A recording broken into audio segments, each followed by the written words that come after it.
E aí, pessoal, tudo bem com vocês? Boa noite a todos! Hoje, né, quarta-feira, daqui a pouquinho, alguns minutinhos, né, chamei hoje o jovem e querido professor Glaucus, né, Glaucus Cianciardi, vocês vão adorar.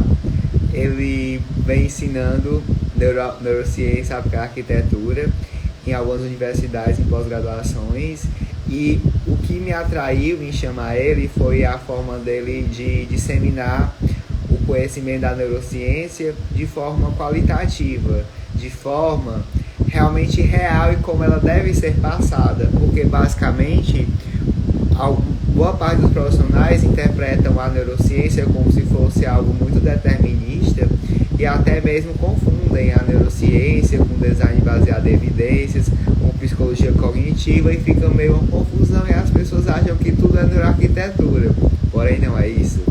E quando a gente pega todo esse imaginamento de conhecimento e pensa sobre o nosso futuro, né? Ou seja, quando nós ficarmos longevos, tivermos mais de 60 anos e formos idosos, se tudo a nossa vida der certo, né? Como é que fica isso, né? Como projetos de arquitetura pode ser vinculado à neurociência, né? E transformar-se na legítima neurociência aplicada à arquitetura, vulgo neuroarquitetura, na verdade. Então, sem mais delongas, eu vou chamar ele aqui. Espero que o contato dê certo. Deixa eu ver. Sempre eu fico naquele negócio. Será que vai ver se dá tudo certo? Eu acho que eu chamei. Espero que sim.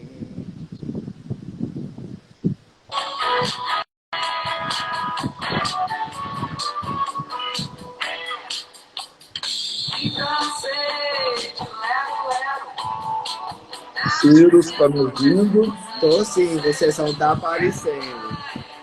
Ah, por que que não agora? A câmera não tá invertida, não? Ah, pode ser, dá um minuto. Tá Olha tudo só, preto. descobrimos o que estava Aê! acontecendo. Boa, Ah, vamos lá. já aconteceu antes uma vez com outra convidada. Ai, que bom que você tá aqui. Eu que agradeço ao convite, Ciro. Sempre é um prazer atendê-lo. Oh, coisa boa. Você escutar a musiquinha da Rita Lee, pelo menos? Amo de paixão, Rita. Pena, né, que nos deixou nesse plano, né? Mas realmente, mas ela contribuiu bastante, né? E soube deixar seu legado como pessoa, né? E a gente Fez a só parte tem que, dela. sim, continuar o legado dela, né? Apreciando suas músicas e disseminando, né? A sua cultura maravilhosa e a contribuição dela para a música brasileira. Mas, enfim, jovem Glaucus, eu adoro te chamar assim. Bem, né? Eu estava aqui falando um pouquinho, né? Sobre o que a gente ia falar hoje. E eu queria que primeiro, né? Você falasse, né? Se apresentasse quem é o jovem Glaucus na arquitetura brasileira. Bom, meu nome é Glaucus Cianciardi, arquiteto, 30 anos de formado, né? Mestre na área da arquitetura, pós-graduado em educação, história da arte, certificado pelo HBC, certificado em neurociência, né? E um dos interessados, né, na construção do conhecimento da neuroarquitetura no país, né? Somos um grupo bastante grande hoje tentando criar, né, justamente esse novo modelo, né? Sim, justamente. É sempre bom a gente frisar, né, Glaucus, que a arquitetura está sendo criada todos os dias, né? Pouco a pouco, um passo de cada vez. Nunca, até porque, né, ciência é isso, né? Criação todo dia nunca acaba. O conhecimento é realmente inesgotável, né? E, É, e na nesse... realidade, Ciro, nós... Pode dizer. Não, pode falar, pode falar. Não, na realidade, Não, nós então, estamos criando, na verdade, nós estamos pode criando continuar. uma nova perceptibilidade projetual, né? E a neurociência é um dos itens, né, a serem inseridos nesse novo olhar arquitetônico, né? E do design interiores. Com certeza. E nessa perceptibilidade, né, a gente tem realmente vários condicionantes, né? Aí quais seriam esses condicionantes para o pessoal, assim, quem está chegando agora, quem não sabe muito, né, saber o que realmente, né, seria a questão da neurociência, da psicologia, né, e como todos esses fatores interagem na produção de um projeto de arquitetura. Você pode esclarecer para a gente? Posso, claro. Eu chamo tudo isso de biohabitabilidade, né? Onde ele engloba a neurociência, junto com a ciência da arquitetura, o design interiores, o a sociologia, antropologia, são área da biologia total, né? Aí, o conjunto disso, ele forma um processo projetual que possibilita novas vertentes e a melhoria da qualidade de vida das pessoas. Então, a neuroarquitetura, na verdade, é um dos itens a serem inseridos, que ele não tem como ser inserido isoladamente. Por isso que eu chamo biohabitabilidade, né? Que é realmente o processo de como aquele ser, né, como nós, como usuários, seres tão complexos, né, estamos inseridos ali. E, logicamente, né, em todos esses fatores, né, tanto biológico, quanto psicológico, quanto social. Né? E vocês destacam uma coisa bem legal, que é a questão dos setênios, né? Que eu achei muito legal a sua percepção deles, né? De você trazer o autor. Qual é o nome do autor mesmo?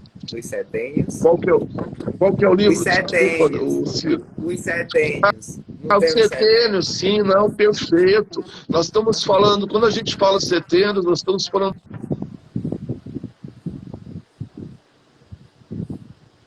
justamente do desenvolvimento espiritual, Opa, né? Então, nós estamos falando de Rudolf Steiner, né? sim. Onde ele nos fala que ele faz um misto entre ciência e espiritualidade, que aí que é bacana, né? Nós compreendemos que as duas coisas têm uma interface. Então é Rudolf Steiner, né?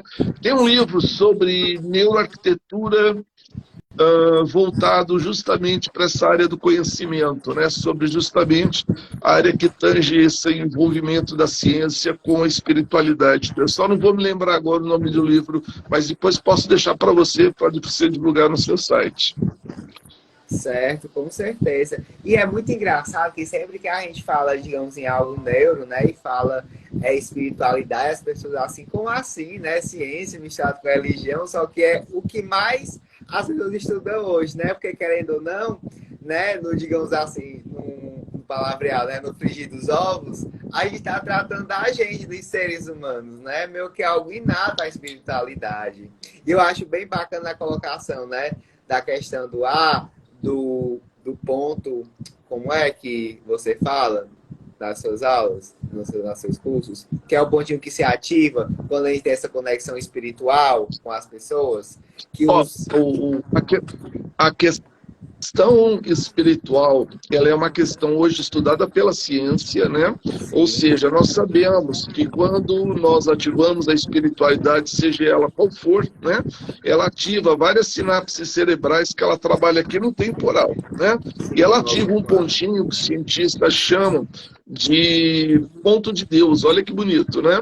Que é Sim, justamente quando ele te dá mais, ele reforça a sua fé, ele te dá mais força para você seguir seu dia. É por isso que nós saímos, né, por vezes, de uma igreja ou de um templo renovados, porque aquele pontinho foi renovado, ele foi ativado e você tem mais confiança em você mesmo, né?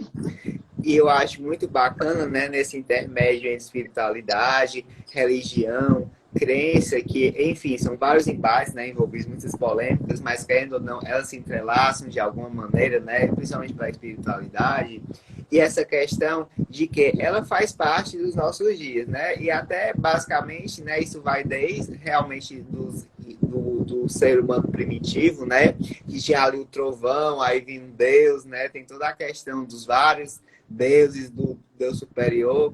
Enfim, eu acho legal quando a gente consegue incorporar isso ao nosso estilo de vida e ao nosso ambiente construído, né? Quando, por exemplo, ali o profissional ele tem esse poder de percepção, né, que leva a pessoa, digamos assim, a conversar com a gente, né? E além de conseguir pegar alguns pontinhos e, digamos, imergir nessa essência dela no espaço. Eu acho isso mais bacana.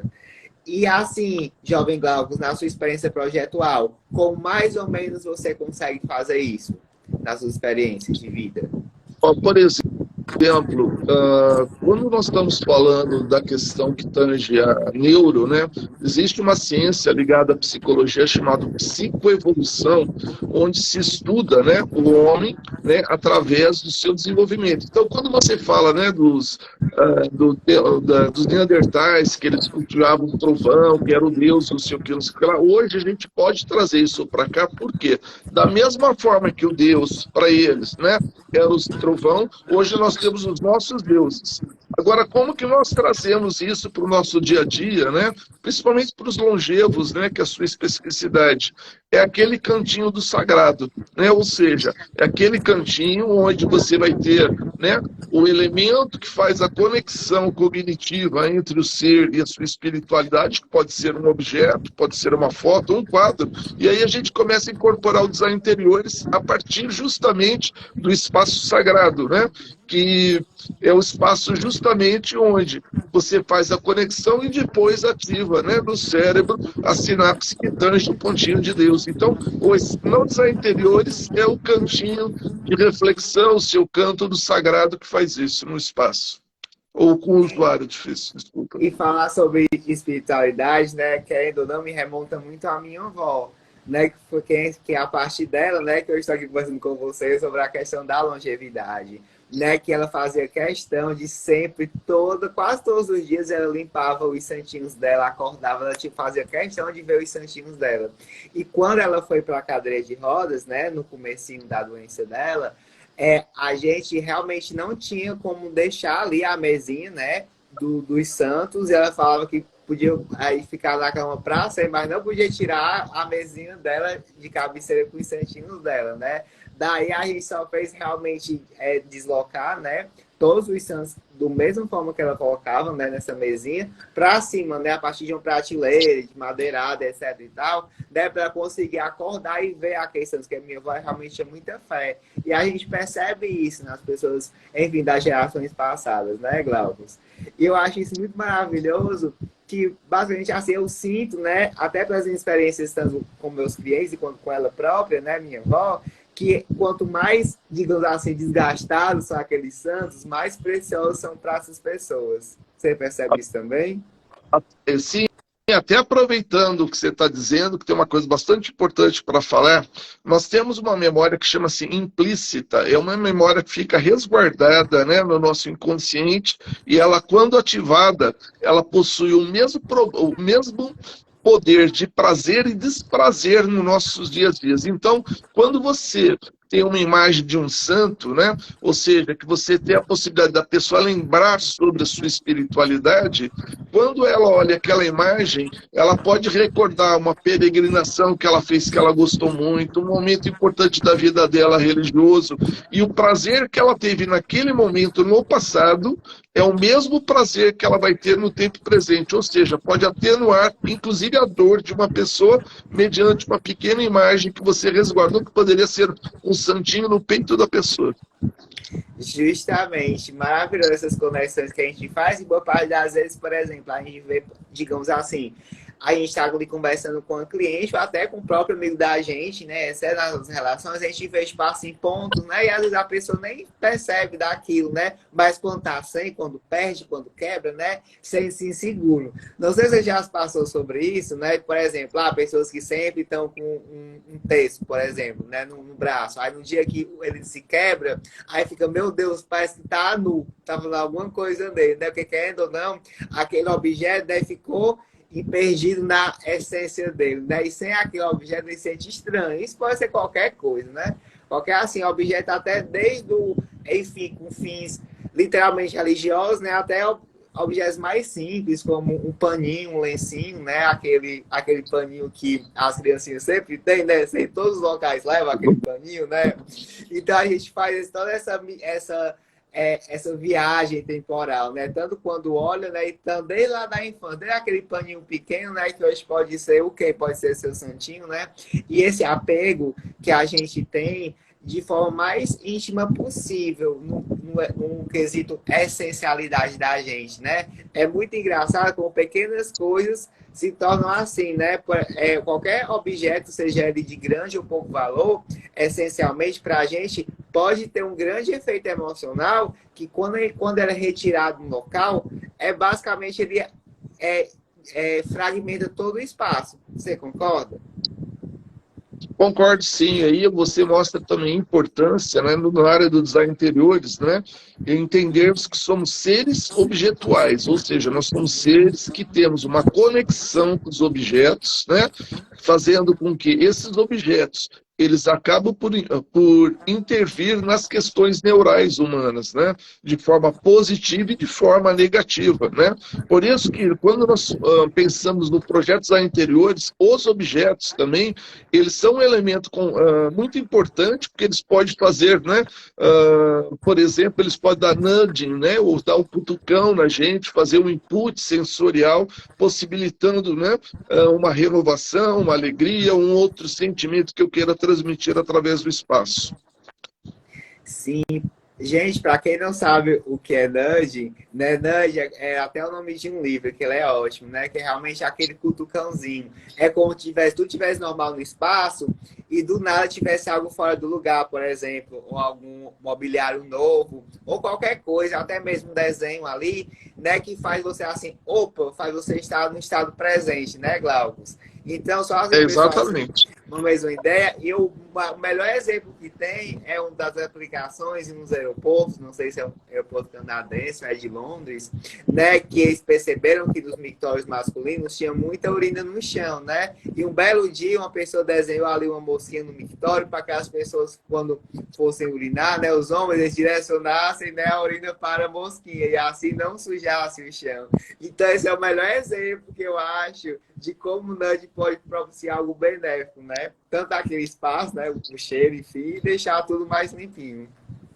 Aproveitando a sua fala, Ciro, o nudging, por que ele é importante? Porque nosso cérebro ele fica sempre no modo padrão, para não gastar energia, certo? Claro. Então, quando ele está no modo padrão, nós ficamos com os nossos problemas do passado, né, que existem, né, que existiram, e as expectativas do futuro que cria ansiedade. O nudging, ele traz o cérebro para um momento de atenção, fazendo com que eu não lembre do passado e que eu não pense no futuro. É o que faz justamente, né, quando você está em meditação pelo budismo, né, que ele faz com que justamente você pense no momento presente, porque aí você consegue pensar de uma forma muito mais limpa e transparente, sem grandes distorções, né, no seu pensamento. Por isso que é importante o nudge no design interiores, um cutucão, acender uma luz por uma cor mais forte, um quadro iluminado, né, um olor, né, um cheiro bom de vez em quando, fazendo com que eu traga meu cérebro para atenção de quando em quando. Sim, e quanto, digamos assim, né? E aquele nudge, né? Ele literalmente vai envolver os sentidos, né? Até porque para, digamos assim, tangibilizar ainda mais a memória da gente, né? Ficar ali sempre, por exemplo, quando você mistura a combinação, né? Digamos, de um nudge, que sei lá, seja visual e ao mesmo tempo você possa tocar nesse desenho e ali tenha ondas, né? Então, ondas ou alguma textura diferenciada, né? Isso até ainda é melhor, porque querendo ou não, o nosso cérebro primitivo mesmo, né? Ele se atenta com qualquer novidade que tem, né? Porque aquela novidade, né? Pode ser até, digamos, um perigo, né? Mas algo para agir. Agir que essa ação vai gerar uma valência positiva ou negativa do que está se tratando ali, né? Uma coisa bem bacana que eu me linkei agora, né? Que a gente nem falou sobre isso, a questão do mindfulness, que tem muito a ver com essa questão da gente se situar no presente, né? O mindfulness. Que se vincula com o budismo. E muitos estudos relatam, né, que quando você realmente está em estado de mindfulness, você está num presente, né, que é realmente o que o nudge faz, você consegue fortalecer o nosso córtex pré-frontal, né, que é aquele que domina, digamos, né, entre as, o nosso lado racional, né, e faz com que a gente consiga dinamizar melhor, né, executar melhor a nossa vida, lidar melhor com as coisas. Você pode falar um pouquinho sobre isso? Não, Perfeito, mas é exatamente o que você já disse tudo, na verdade, né? Quando você está no tempo presente, você está com o foco de atenção, né? Por exemplo, na hora de estudos, a gente sabe que a pessoa consegue se concentrar por 40 minutos. Então, de vez em quando, no antezinho, né? É legal porque a pessoa acorda dentro disso. Então, a questão cognitiva, ela depende do modo de atenção. Então, se eu tenho um espaço de aprendizado, um escritório ou de atenção, né? Que eu tenho que ter no escritório, esse escritório de quando em quando tem que ter um nudging. Por exemplo, uma janela aberta, ela possibilita que o vento, né, desloque a cortina e aquilo me dá um momento. Por que que existe esse momento de nudging no cérebro, de cutucão? Porque o cérebro, ao longo de 300 milhões de anos, ele foi formatado para dar satisfação, para trazer conexão e segurança, ou seja, quando eu tenho um nudge, é um momento que o cérebro está atento ao espaço para que ele possa fazer o quê? Para que ele possa ter segurança no espaço. Por outro lado, imagina você fez um bonito projeto para o seu cliente, né? E o cliente está com um problema bastante grande ou expectativas de um trabalho futuro que ele precisa pensar.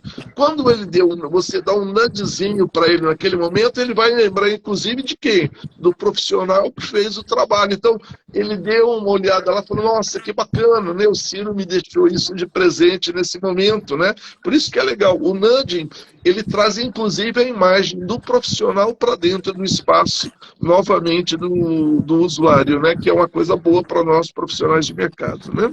Sim, e não é aquela, digamos, né, aquela sensação de tipo assim, ele fez, né? Não é que tem, digamos assim, a minha marca física, né? É alguma marca até da relação, né? Como se deu o processo, né, de comunicação com o cliente, como foi incorporado naquele espaço, né? Porque, por exemplo, quando muitas pessoas assim que vêm a mim, né, ficam preocupadas de ter a sua marca e alguma coisa, né, a marca do profissional, né, e pensam que é sempre algo físico, né, como se algo, digamos, algo estético, né, mas não, é algo que realmente você seja vinculado ao cliente, né, e eu acho que essa nossa marca, esse legado que a gente deixa, né, em nossos projetos, é mais da nossa relação interpessoal com o cliente, né, do que o projeto propriamente dito. Você concorda com isso? Ou eu estou viajando aqui, na maionese?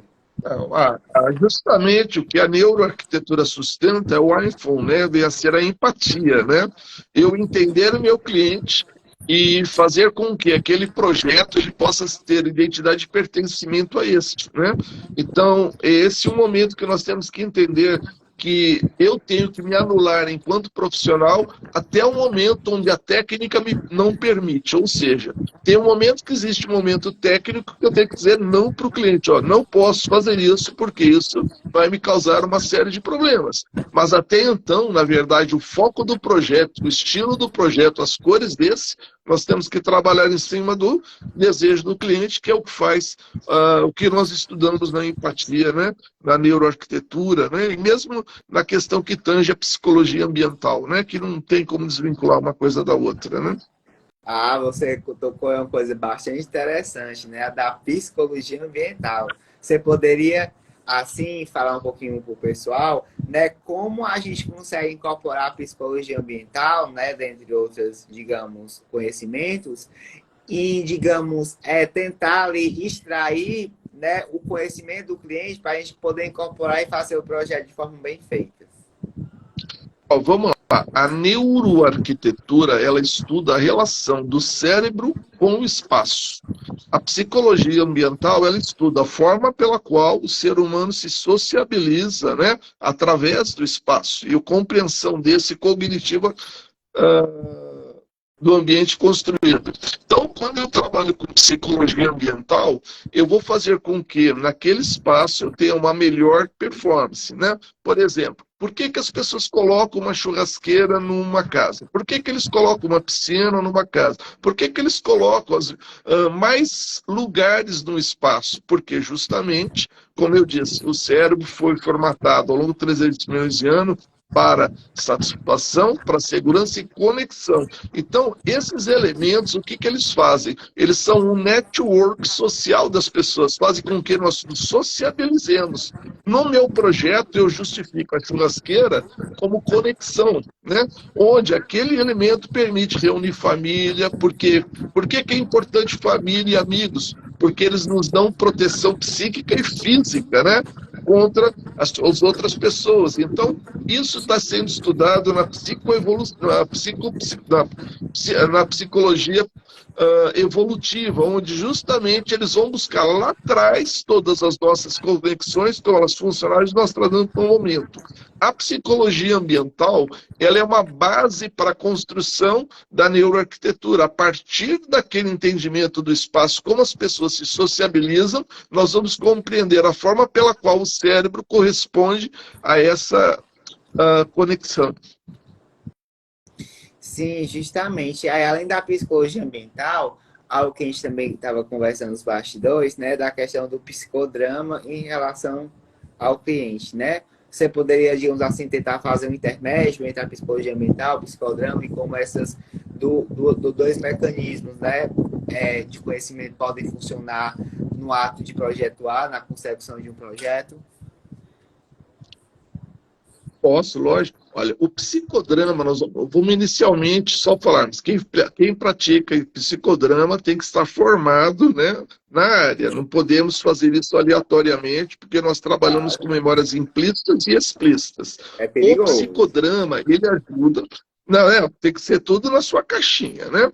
O psicodrama, ele nos auxilia em quê? A trazermos as memórias, né? E através das memórias, o profissional da arquitetura, dos interiores, da decoração, vai fazer o quê? Vai transformá-las, né, num elemento 3D de projeto, ou numa cor, ou numa textura, ou num padrão, onde as memórias boas, né, resguardadas, nós fazemos com que elas sejam mais perpetuadas. Como eu já disse, memórias implícitas, elas têm o mesmo poder do que elas tiveram quando aconteceram. Então, o psicodrama, ele vai trabalhar com uma série de imagens, onde você vai entrevistando a família, você vai passando imagens, sons, elementos, composição, olores, onde as pessoas vão justamente nos dar o feedback para que nós possamos pensar num neurobriefing mais assertivo, né? Um neurobriefing onde eu consiga chegar mais no íntimo do meu cliente. Não é fácil, não, né? É uma coisa complexa, né? Mas é bacana isso, é bacana. Sim, sim, a questão do neurobriefing realmente é algo realmente bem complexo e é realmente delicado, que varia até do ramo do profissional, né, do como ele quer elaborar aquele projeto. Nunca é algo realmente assim fixado, né? E todas as suas experiências, Glaucus, como você, digamos assim, na sua mentalidade, você conseguiu elaborar, né, a questão do neurobriefing, né, de uma forma mais fluida, de uma forma que você não precisasse, digamos assim, dar muitas satisfações ou meio que confundir a cabeça do cliente falando em várias terminologias, porque muitas pessoas querem falar sobre neuroarquitetura com o cliente, né, explicando, tipo assim, olha, ciclo circadiano, design biofísico, e o cliente fica assim, o que é que você está falando, gente? Não dá muito certo, né? A questão mais técnica eu falo depois, tá?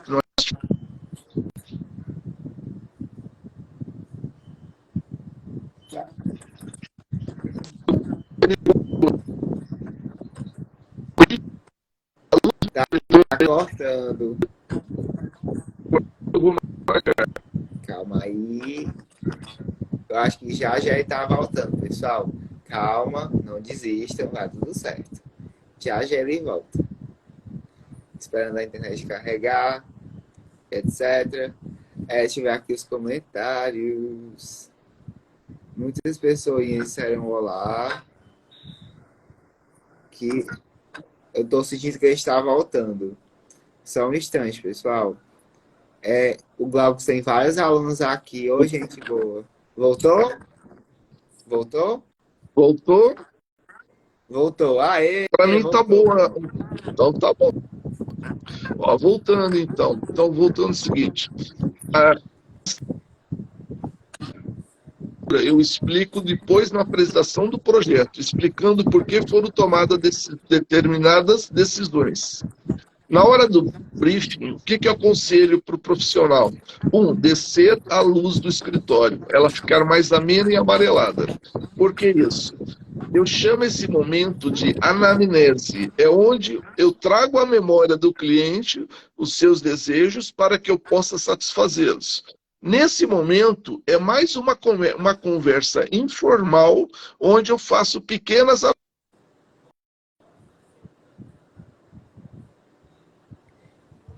Cortou de novo. Gente. Deus. Tá cortando ainda. Calma que vai dar certo. Tem Tenho que dar. fé que a internet não vai cair. A gente falou tanto de espiritualidade, né? Vamos aqui utilizar um pouquinho da boa vontade do Wi-Fi. Será que voltou? Tan, tan, tan. Quer nos Para derrubar? mim, Hã? Pronto. Pode continuar. Acho que dá então, certo agora. justamente nesse momento da entrevista, eu entro como se fosse uma conversa entre amigos, né? Onde eu vou pontuando, e uma coisa que eu faço, né?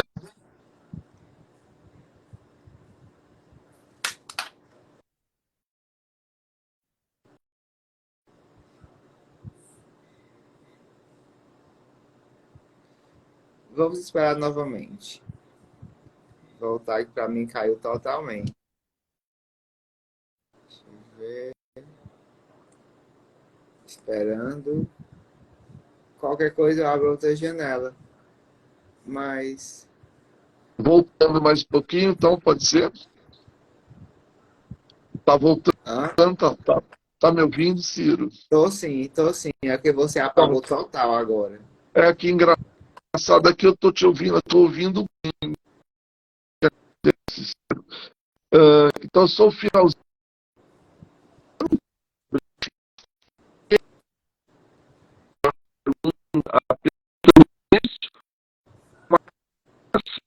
Do que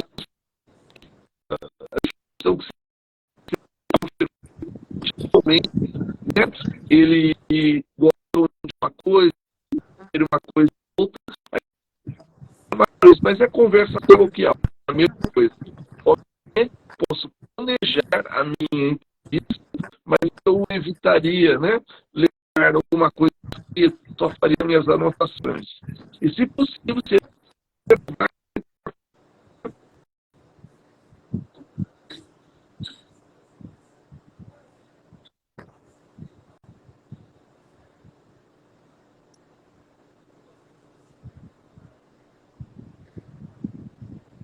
Pois é, tá travando muito, Michele. Infelizmente. Eu realmente. A maioria vez que isso acontece, na verdade, de travar. Então. Calma. Já Poder trocar você, de espaço, você quer consegue que mudar de internet? deixa eu ver se eu troco de espaço, pode ser? Pode, vamos tentar de tudo. Tudo certo, o importante é a conexão existir.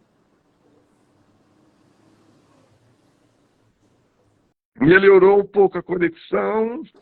Você está voltando aos poucos, não completamente. É bom que você faz um tour pelo seu apartamento, a gente conhece, fica logo mais íntimo.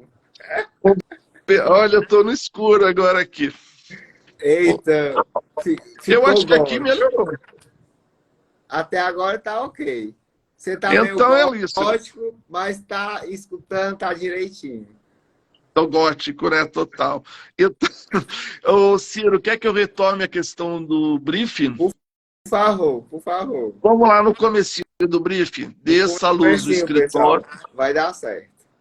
Desça o briefing do escritório. Deixe ele mais amarelado, né? Se possível, né? Silêncio, né? Deixar calmo o ambiente. Para o briefing residencial, eu sugiro depois do horário de trabalho do cliente ou final de semana, porque ele vai estar mais calmo em cima disso, né? Ele está mais tranquilo. Feito isso, o que eu faço? Eu penso nas perguntas antes de ir para o cliente, aí eu vou formatando na minha cabeça o que eu quero perguntar. Bom, cheguei lá, conversa informal, né? Vou conversando com ele. vou conversando com ele, e aí de quando em quando eu retomo uma pergunta do início de uma outra forma para confirmar se o que ele está falando, né, faz sentido ou não para mim, para confirmar a informação que ele me deu anterior, isso, né, lembrando que eu posso satisfazê-lo até o momento onde a técnica me permite, há um momento para falar sim e não em algumas coisas, né? Com certeza. Até porque, né, tem a questão da dissonância cognitiva, né? Que ele fala coisas, fala assim, aí aquela velha pergunta é ruim também de muitos profissionais, né? Assim, o que você quer? A gente quer tanta coisa, né? Assim, eu quero uma cozinha grande, eu quero um quarto grande, mas calma. O que é aquele quarto grande para o cliente, né? O É, que é isso? Então, ele tem que uma, investigar isso. há uns anos atrás, Ciro, eu não sou muito da arquitetura, não, mas, por exemplo, de quando em quando, deixa eu acender um pouco de luz aqui para melhorar. De quando em quando, né? Eu fiz isso. A cliente pediu uma casa de 400 metros quadrados para ela e um namorado, né? Melhorou, né? Fiquei menos dark. E a hora que Sim, nós marcamos no terreno 400 metros, ela falou, que é isso? Esses são os seus 400 metros, né? É aquilo que você disse. O cliente, às vezes, ele não tem uma noção muito clara, né, do que ele está pedindo. Então, nos cabe, né, mesmo tendo alertado já 1.400 metros, é a casa do tamanho da casa da sua mãe, é isso que a senhora quer mesmo? Não, é aquilo que eu estou acostumado. Então, tá bom, vamos entregar. Aí você tem um problema bastante sério do que de ter justamente uma coisa que não cabe na vida da pessoa. É o momento que a gente vai aprendendo ao longo dos anos, já tem muitos anos, né?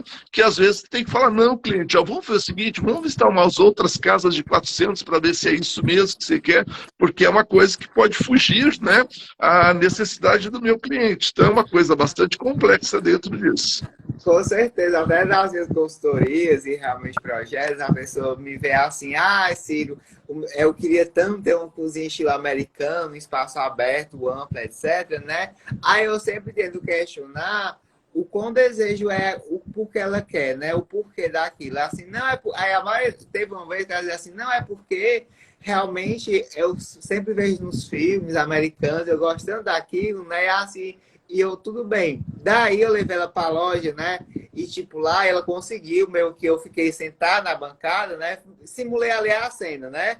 Aí ela tava ali mexendo, enfim, tava mexendo, né? Aí eu falei, se quando você for fritar alguma coisa, por exemplo, né? Esse óleo pode bater em mim, que estou bem pertinho de você, né? Você vai saber lidar com isso? Entende? Você vai deixar de fazer o que você tanto gosta, né? Porque às vezes você imagina tanto você naquela cena. Isso acontece muito, isso acontece com você. Em um óculos, quando você vê, eita, você vê aquele óculos super estiloso, né? Assim, meu Deus, que esse óculos é a minha vida. Aí você coloca em você, aí não deu certo, né? Então, não gera esse cabimento. Você pode achar aquilo muito legal, muito bacana, mas na sua vida não tem muito sentido, correto? Então, aí pra você entender, por exemplo, isso que é o perigo da tendência, né? Tendência tende a ser, mas será que aquela tendência, ela faz com que realmente satisfaça o desejo do cliente? Por que que as pessoas optam por tendência? Quer ver que interessante? Porque justamente quando você opta pela tendência, você trabalha justamente com o quê? Com a possibilidade de você usar a mesma coisa que outras pessoas utilizam, né? E essas pessoas utilizando, você tem o pertencimento ao mesmo grupo, né? Então, eu estou usando nesse momento um neurônio chamado neurônio espelho, ou seja, Sim. o neurônio espelho faz com que eu queira, né, ter uma ação igual de outras pessoas para não perder, né, o meu vínculo ao grupo. É por isso que as pessoas às vezes optam por tendência. Nem sempre tendência é a melhor resposta para o cliente, né? Com certeza, e boa parte das vezes tem aquele até viés cognitivo, que você vê todo mundo com aquilo, né? Que você sente a necessidade de ter, mesmo não querendo completamente, né? Para se sentir-se integrado àquele grupo, né? Boa parte das vezes, mas eu percebo que a pessoa quer ter, digamos assim, eu quero ter o celular de última geração, mas essencialmente ela não quer. Mas ela tem que ter para ser parte daquela comunidade que ela tanto aprecia.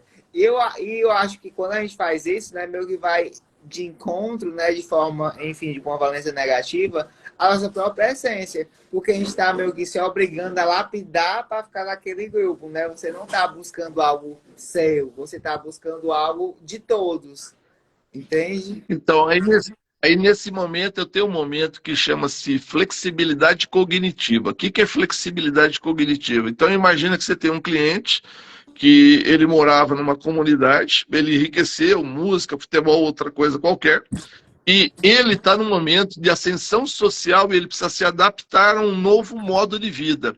Nesse momento, o cérebro entra em flexibilidade cognitiva, tentando aprender e compreender alguns outros valores. E esses valores, depois de assimilados, viram uma neuroplasticidade. Então, você vê como o cérebro é complexo, que, por vezes, eu posso e tenho que fazer uma flexibilidade cerebral, oferecer uma outra coisa para o cliente que talvez ele não conheça, mas eu sei que o cérebro dele pode justamente fazer o quê? Ele pode sim se alinhar àquilo, né? Porque talvez seja um momento onde ele necessite ter um outro pertencimento grupal, né? Então é complexo, porque eu tenho que entender como que a pessoa vive, da forma pela qual ele deseja, né, aquele espaço para o seu grupo social. Com certeza. E falando de neuroplasticidade, que é o assunto que eu mais amo, né, no quesito de neurociência, porque é a partir dela que a gente consegue mitigar as demências e sempre continuar a ser ativo, né, principalmente quando vinculado à longevidade em si, né, ao nosso próprio envelhecimento como um todo. E é bem bacana que por exemplo, quando a gente leva o cliente a sentir os aspectos que a gente está abordando, né, mesmo que verbalmente, ele compreende assim, isso pode até ser estranho, mas a partir do momento que você, enfim, passa a tocar uma superfície que você tinha medo por não conhecer ainda e passar a tocar, fica mais claro e evidente, né, se você vai gostar ou não daquilo, não é mesmo? Você tem que estabelecer um vínculo organoléptico, né, com todos os sentidos, né, porque um elemento que você coloca, ele tem várias possibilidades sensoriais, né, tem a visão, às vezes tem o tato, às vezes tem o olfato, tudo vinculados ao mesmo projeto, ao mesmo objeto. Então, sendo assim, você pode até através dos próprios sentidos, né, fomentar nele um desejo ainda maior, porque quando você põe a mão, você tem o tato é muito forte na decisão do cliente, muito forte, principalmente na nossa área tecidos, materiais, revestimentos, né? O tato ele pode ser definidor, né, no processo projetual. Sim, você falou um termo agora que eu creio que o pessoal não conhece muito, que é a questão de organoléctico. Pode só repetir para dar aquele update para quem não conhece, passar a conhecer direitinho. Não, as questões organolépticas, as questões que nós trabalhamos nos nossos vários sentidos, né? É que normalmente nós temos os sentidos perceptivos, tato, visão, paladar, olfato e audição, mas nós temos outros tantos, né? Tem o sentido espacial, tem o sentido qual que é desculpa, o cognitivo. Tem a propriocepção, a interocepção, Isso, nós a temos vários, sinestesia. são 15 no total. Sentido do prazer que eu posso trabalhar, né? São sentidos que nós vamos estar formatando o trabalho do cliente de uma forma diferenciada. Então, os 5 sentidos, obviamente, são os mais básicos, porque nós somos seres, né? Justamente oculocentristas, nós somos formatados pela visão, né? Ou seja, a visão é que trabalha a nossa percepção de mundo, 83, 85%, mas nós temos os outros tantos sentidos que eu posso estar trabalhando com eles, sim, né? Com certeza. E quanto mais tiver essa profusão de inputs sensoriais, né, quanto mais a gente conseguir envolver o usuário, né, e até nós mesmos naquele ambiente, melhor vai ser, né, tanto que desperte ali valências positivas, né, para que fique melhor, digamos, enraizado na nossa memória, né, e que a neuroplasticidade aconteça da melhor forma possível. Boa parte das vezes, Glauco, não sei se você percebe, mas a neuroplasticidade está sempre associada a coisas muito maravilhosas, né? Que quanto mais, melhor, mas não é bem assim, né? Tudo demais é veneno. Eu sei desde a minha avó que falava, desde quando eu nasci, ela falava isso, né? Então, tendo, enfim, essa quesito de assim, poxa, até que ponto eu promovo a estimulação? Até que ponto eu não promovo? Você podia elaborar um pouquinho isso pra gente? Ó, questão da neuroplasticidade é o seguinte: após que você entregou para o cliente seu projeto, ele tem um primeiro aumento, que é a flexibilidade cognitiva. Ele vai começar a tentar entender o espaço, o corpo dele, através da sinestesia, né, que é um sentido espacial. Ele vai começar a compreender o espaço. No momento onde o cérebro assimilou o espaço e a composição, ele vai gerar justamente a neuroplasticidade. Então, nós, ao término do projeto, né, depois de alguns dias, às vezes algumas semanas, o cérebro ele vai fazer o quê? Ele vai ter uma plena percepção, né, do espaço, que mesmo no escuro, como eu fiz agora, né, eu caminho tranquilamente pelo meu espaço, pois meu cérebro já aprendeu o caminho. Né? Então, eu consigo, né, através da sinestesia com C, ter essa perceptibilidade de espaço. Isso é muito bacana. Por quê? Porque faz com que a gente tenha mais segurança em momentos, né, onde, por exemplo, eu não tenho a luz, preciso buscar uma vela na cozinha para poder, né, resolver meu problema, um farolete no quarto de alguém. Justamente, isso entra em relação direta com o Wi-Fi, não é verdade? Então, é um Enfant, você vai criar um Enfant, né? E mais uma coisa, coisa que tem que se compreender, né, que eu acho que é bastante séria, que depois que você criou a neuroplasticidade, né, que o cérebro assimilou todo o espaço, a gente vai entrar que nós chamamos de neuroarquitetura de blind sight, que é a visão às cegas. É quando o cérebro já não mais precisa se preocupar para gastar menos energia, ele já assimilou tudo, ele vai automaticamente. Por isso que, novamente, é importante, nosso começo da conversa, que é o nudging, é o cutucão. Eu preciso cutucar para trazer o cérebro à atenção, para ele perceber algumas coisas, né, dentro do espaço ou dentro da minha vivência, para que meu cérebro, no momento, fique em atenção para poder ficar mais tranquilo e mais leve, né? Porque quando eu estou justamente com um problema bastante grande, eu gasto mais memória, eu gasto mais energia. Lembrando que meu cérebro pesa, né, de 3 a 5% do meu corpo, mas ele gasta 20% da minha energia. Justamente, com uma proporção altíssima, né, em demanda energética. E uma coisa bem bacana é que o Blind Sight, ele pode ser tanto muito bom e pode ser até nocivo. Porque, por exemplo, as pessoas que moram, digamos, perto dos aeroportos, né, elas se acostumam com aquele barulho ensurdecedor do avião, né, da decolagem e da pousagem. E com o tempo elas não passam a perceber mais, mas não é que elas não estão mais escutando, é porque o cérebro já se acostumou. Isso é grave, porque um barulho ensurdecedor está ali todos os dias convivendo com você, não é mesmo? E está gerando prejuízo para você, você não está conseguindo perceber. Eu acho que isso acontece em várias outras coisas, como o barulho do ar-condicionado, né, que a gente fala, que a gente desliga, aí tipo, ufa, ainda bem, você nem estava se ligando naquele barulho, né? Então, Blind Sight tem ali, né, as entrelinhas que a gente tem que ter muito cuidado. E mesmo porque fisiologicamente você pode adquirir surdez por não perceptibilidade. Eu conheço um caso desse. A pessoa acostumou, já não sabia que aquilo estava sendo nocivo para a audição dele. Eu conheço uma pessoa que praticamente não é surda, mas ela tem um problema de surdez bastante grande e ela morava justamente perto do aeroporto. Então, é um cuidado que eu tenho que ter, né? É igual o olor, né? Às vezes tem um cheiro ruim de rua, de rio, né? Quem mora próximo ao rio acontece, você já não percebe mais isso, mas ele existe. Justamente, até os profissionais agora de saúde, né, os colaboradores, o cheiro do éter do hospital, né, que quando a gente entra é muito forte para a gente, mas já estão basicamente acostumados. E quando eles, digamos, e quando a gente coloca ali um input, digamos assim, uma sala de espera, coloca ali algum aroma diferenciado, um aroma de lavanda, né, para gerar esse relaxamento, já, opa, né, parece que já é outro ambiente para eles, né, não? Então, aí até legal que você falou dos aromas. Quando a gente trabalha com neuroarquitetura, né, a gente trabalha com aromacologia e não aromaterapia. Aromaterapia, ela não é ciência, a gente trabalha com aromacologia, que é ciência. Então tem que tomar um cuidado bem grande com isso. Por quê? Porque a aromacologia, ela estuda em laboratório o efeito da essência, né, do olor no organismo humano. A aromaterapia é por experiência. Então, não que uma coisa seja pior que a, seja ruim, mas eu prefiro na ciência da neuroarquitetura me basear, porque é um design baseado em evidências, né? Obviamente, na aromacologia, que é uma ciência, né? Tem até um livro da Fátima Leão que é bem legal, chama-se Aromacologia, né? Fátima Leão é uma referência de grandes empresas, né, no país, no que se trata de olores que vendem.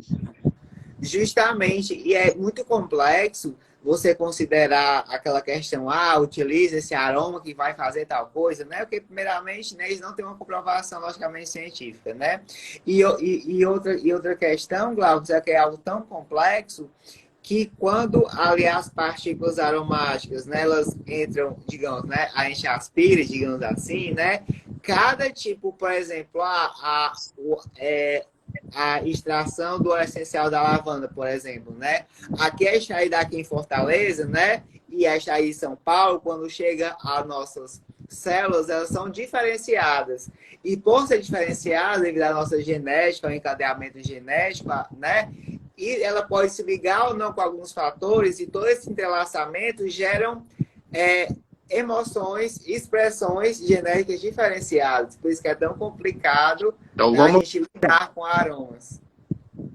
Então, aí, ó, quando o Ciro diz, né, que justamente que a questão genética ela pode me dar um diferencial perceptivo, a gente chama isso de fator qualia. O fator qualia significa eu ter uma percepção diferente de outras pessoas, mesmo sabendo que para um grande grupo aquilo pode funcionar, para mim pode não funcionar. E também é algo que é uma qualidade, né, de algo que você não consegue definir em palavras, né? Por exemplo, eu não consigo parafrasear, né, a vermelhidão que eu vejo em comparação a você, quando a gente olha a mesma cor, né? Porque o nosso, digamos, que a nossa visão é diferenciada, né? Até biologicamente. Por exemplo, eu mostro um quadro vermelho, né? Você pode ter uma impressão daquela vermelhidão e eu posso ter outra impressão daquela vermelhidão, mas não deixa de ser o vermelho como um todo. Né, assim que funciona é complexo, né? É complexo porque tem a experiência da pessoa com o vermelho, né? Justamente. Então é muito difícil. Sim, por isso que a qualia advém da filosofia, né? Que é logicamente esse entrelaço que eu acho muito bacana quando a gente dá assim qualia como um todo, né? Porque, enfim, ela está tão intrinsecamente vinculada ao nosso cotidiano e a gente não consegue perceber. E às vezes muitas vezes ocorre essa dissonância cognitiva, porque meio que mesmo a gente sentindo, a gente não consegue expressar em palavras daquilo que a gente está sentindo, né? E a gente se apela mais para as expressões faciais, etc e tal. Vamos lembrar que o fator qualia, ela também depende da questão fisiológica do usuário, ou seja, depende da minha retina, né? Não tem como. Por isso que nós temos um padrão a ser pensado, mas eu tenho que entender que nós trabalhamos com pessoas, né, individualizadas, do questão do residencial, mas no comercial não me é possível, né? No corporativo talvez não me seja em algumas áreas, né? Por isso que a gente tem que estar sempre pensando, né, na questão do fator humano, né, como sendo justamente o fator com o qual nós iremos trabalhar, né, no nosso dia a dia, ou em pequenos grupos, ou nos grupos maiores, ou de forma individualizada, no caso do residencial. Sim, sim. E só assim, para fechar essa questão do qualia, né? O qualia a gente usou como exemplo, né, um tipo de cor, né, no caso do vermelho. Mas o qualia, ele está vinculado a completamente toda a nossa essência, todos os nossos sentidos e a nossa sensação perante aquele ambiente. Seja por meio do olhar, do ouvido, né, do gosto, do paladar, enfim, né? Como o Glaucus, enfim, comer um pudim, digamos assim, ele sentir algo, eu comer o mesmo pudim, sentir outra coisa diferente. E tá tudo bem, né? Cada um é uma pessoa e ser diferente é normal e ser diferente é até essencial, né? Pra gente, enfim, né? Ficar, digamos assim, um autoaprendizado, né? O que a gente está fazendo aqui no momento, juntamente com vocês, está nos assistindo, é uma neuroplasticidade social, né? Eu tô aqui emitindo sons, palavras, conhecimento, o Glaucio está emitindo sons, palavras, conhecimentos, está todo mundo aqui aprendendo, todo mundo junto, misturado, né? Não, Glaucio? O importante é nós entendermos justamente, né, que o cérebro ainda ele está por ser desvendado, né, em muitos fatores, nós compreendermos, né, como, e quando ele utiliza o fator qual e o porquê da importância desse, que na verdade é uma autodefesa, né? Da forma que o azul transmite paz, né, eu conheço gente que tem pavor de azul porque sofreu um acidente de lancha, né, ou seja, não pode ver o azul porque tem um outro fator. É por isso que é legal nós entendemos que a neuroarquitetura ela está muito no comecinho, porque o cérebro não foi ainda não foi totalmente explorado, e nem o será, a gente sabe disso. E lembrarmos, né, também que a neurociência ela só foi nomeada em 1970, ela também é nova, embora, obviamente, nós sabemos bem desde os filósofos gregos, né, mas ela mesma só se concretiza na década de 70, então nós estamos há 50, 60 anos, é muito pouco tempo. É muito pouco tempo para a gente poder fazer isso. Não tem quem possa confirmar e afirmar nada, porque o que nós sabemos ainda é muito incipiente, é muito no início, né? Isso que é bacana, por isso que nós estamos nesse movimento da neuroarquitetura, para quê? Justamente para possibilitarmos a construção em conjunto de um conhecimento, né? Em conjunto de um conhecimento. Com certeza. Principalmente assim, né? Falando a questão vinculada às cores, né? É algo realmente muito pessoal que eu sinto, né? Que realmente, quando a gente vincula a neurociência, é muito complicado, né? Por isso que eu deixo mais a cargo da psicologia em si, né? Da compreensão daquele cliente em específico, né? E a forma de compreender o mundo dele. Porque você justificar uma cor, né? A partir da neurociência, logicamente que alguns, como a Sarah Goldenhagen, né? Ela trabalha isso no livro dela e outras questões, mas é realmente muita cautela ao afirmar as coisas, né, Glaucus? Porque a pessoa às vezes escuta aqui, aí, meu Deus, vou colocar isso porque isso vai gerar isso. Nada vai gerar nada. Né? Uma possibilidade, olhe lá, né? Muitas coisas nem foram estudadas aprofundadamente na neurociência, porque realmente é muito complicado. Principalmente a percepção individual e principalmente sobre as cores. Eu até faço uma sugestão é o que eu faço, né? Quando eu quero entender de cores, eu estudo justamente nos artigos acadêmicos da medicina. Sim. Porque eu acho que eles são melhores balizados, porque eles têm mais possibilidades laboratoriais de fazer comprovação, né? Mas a cor é um dos elementos ainda a serem trabalhados pela neuro, né? A gente sabe de algumas coisas, né? Mas que trabalha justamente com a questão... ela trabalha com a questão da psicoevolutiva, são memórias do inconsciente coletivo que nós guardamos, que isso tem um resguardo, né, genético, memorial, que faz com que nós tomemos determinadas ações perante as cores. Mas, vírgula, tudo isso ainda, como eu já disse, é incipiente, é muito no começo, não dá para confirmar nada. A psicologia não está separada da neuro, o problema é que a neuro talvez ainda não conseguiu balizar de forma técnica, né, a psicologia no que se refere às cores e outros elementos tantos. É um design baseado em evidência, sim, ou seja, tanto a neuroarquitetura como a psicologia, ambas têm que ter referenciais teóricos, né, teóricos científicos, para que você possa comprovar o que você está dizendo. Faz todo sentido.